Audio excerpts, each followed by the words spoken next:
দেখতে লাইছেন একজনকে খুব মিস করতেছি। আপনারা নাম বললে চিনবেন। তিনি হচ্ছে আমাদের সবার মোটিভেশনাল স্পিকার সুলাইমান সুখন।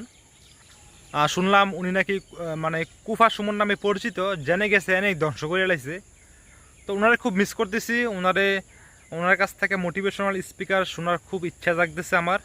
আমি একটু মানে কী যেন বলে, মোরালটা আমার লো হয়ে গেছে, এখন একটু হাই করা দরকার।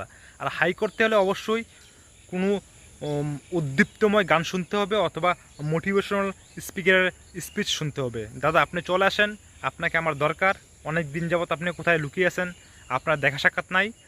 আপনার ছোটো ভাই আমরা নিস্তেজ হয়ে যাচ্ছি আপনার কাছ থেকে। আমরা চাই আবার মোটিভেশনাল স্পিক শোনার জন্য। দাদার মনে হয় একটু ভবিষ্যতে এমপি হওয়ার শখ হয়েছিল আর কি। ওই যে ব্যারিস্টার সুমনের মতো দালালি করে মনে করছে দালালি করলে এমপিও যেতে পারবো।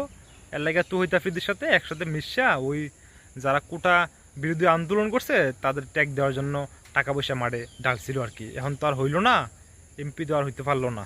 খুবই কষ্ট দাদার জন্য আমার। দাদা আপনার প্রতি শুভকামনা রইল, যেন থাকেন, ভালো থাকেন। আর